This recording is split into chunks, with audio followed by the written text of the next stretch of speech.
guys, welcome to 2-Minute Terms Day. I'm Hannah, and in these videos I teach you some ceramics terms and hope that the name is so catchy you forget there's a time limit in it.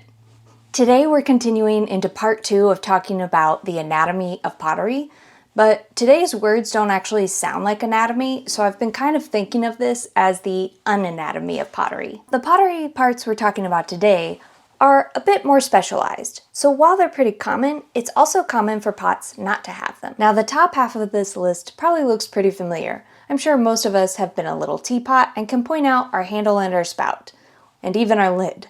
So I want to take a bit of a deeper dive into these words. And then our bottom two words, gallery and flange, are probably less familiar, and they serve a very similar purpose, so it can be a little confusing about what they mean. So I want to make sure that we understand the nuanced difference between those two words. But let's start at the top with the lid. We all know what a lid is. It's a covering made to go over the mouth of a pot. But a well-made lid has a couple of features. A well-made lid fits snugly without a lot of wiggle room and stays on pretty well, even if the pot gets jostled or tipped. This is especially important with things like teapots, which are meant to be tipped. But getting a snug fit takes practice, and so it's normal to make lids that fit too loosely or that slide off easily when you're first learning. This is one of my early lidded pots, and I absolutely love the shape and the sculpture on the lid, but the lid slides off way too easily.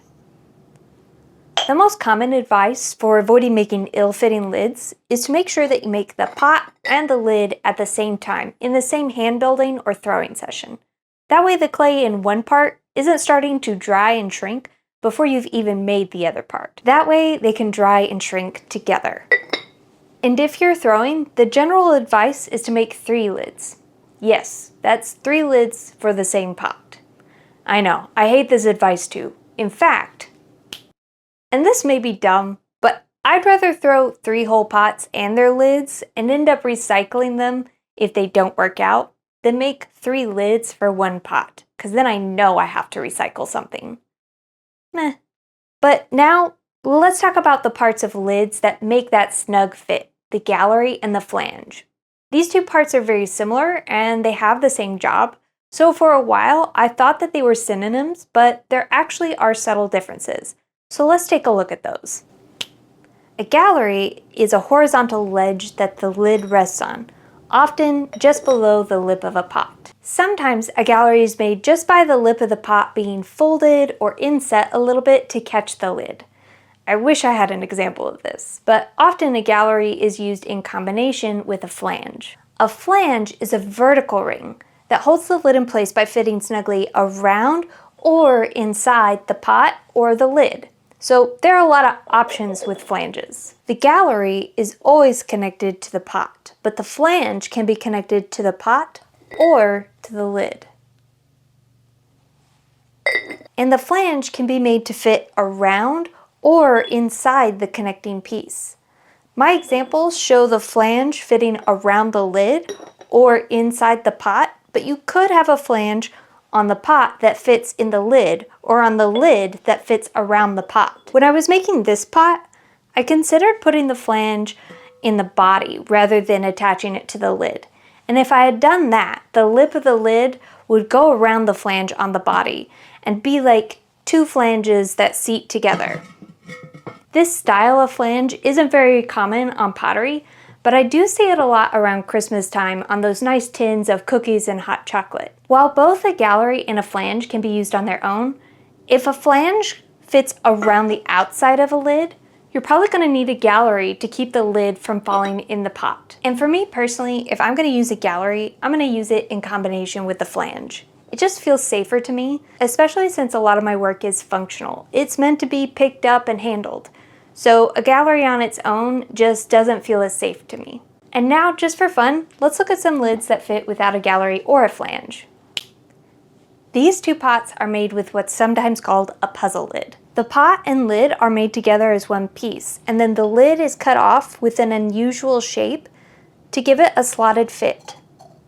This usually means that the lid only really fits in one direction, but the slotted fit also means that the lid doesn't slide off easily. But let's move on to the next part. If you're going to make a pouring vessel, you're going to need a spout. Now we all know the spout is the part that guides the water or whatever drink you have as you pour it out. But there are two types of spout, open and closed, and it's pretty easy to tell which one's which. A teapot has a closed spout, meaning it's a separate hollow piece like a straw or a tube that's connected somewhere along the body of the pot. But a pitcher has an open spout, meaning that the top isn't covered and it's part of the lip and the neck of the pot. Spouts can come in a lot of shapes, anywhere from very straight to very curved, but there are a couple general things that help a spout work well. One is having the spout generally pointed upward. Having a horizontal spout or one that ends pointing down makes for a messier pour, and so does having one that's too wide or too flat. This was my first attempt at making a pitcher with a spout. I was very focused on the sculptural aspects, so the end of the spout points down.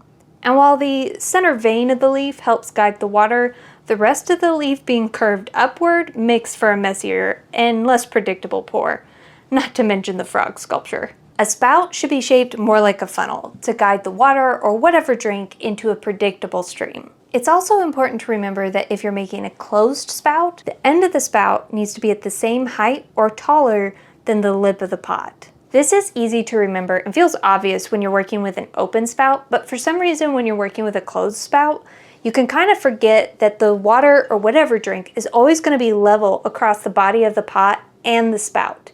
Here's a picture of a clear glass teapot to show you what I'm talking about. But let's move on to the next part, handles. Now, we all know what a handle is. It's that part that you're supposed to pick up the pot by. But handles come in a lot of different shapes, so I want to talk about a few of the main types. Your standard loop or strap handle are what you find on pitchers, teapots, and mugs. And it's probably what you thought of when I said the word handle. These connect to the pot at 2 points with an open span in between that's perfect for holding on to. Knobs are another familiar type of handle and are usually attached to a lid.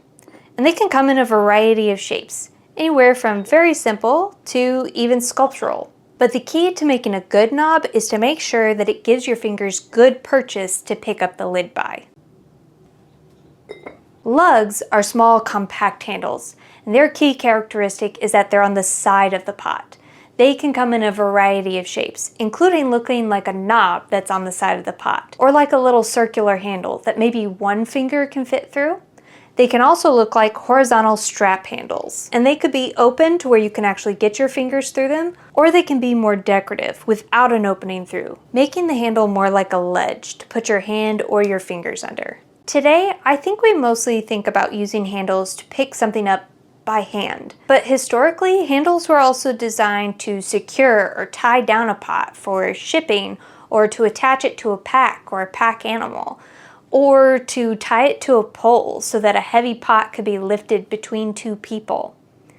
That's what lugs were designed for. So if you ever felt like a lug handle felt more decorative than useful, it's possible that it wasn't originally designed to be used by hand, but to be tied up with a rope. Now, I'm not saying that's always the case. Some lug handles are meant to be used by hand or are purely decorative, but I feel like understanding the history can help us understand where these designs came from. Now, these are just examples of the most common types of handles.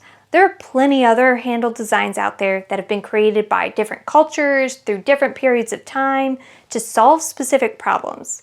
For example, the hand warmer mug has a handle that keeps your hands warm. And the side pouring teapot from Japan has a hollow handle so that it cools off faster than the tea. That way you can pick it up and pour the tea without burning your hands. That's pretty cool. Well, that's it for this video. I hope you had fun and learned something new about the anatomy of pottery. Now this video is a part 2, so if you missed part 1 and you want to watch that, you can click the link right there. You can watch the rest of my 2-minute terms day videos right here. And YouTube thinks you'll like that video. All right, see you next time.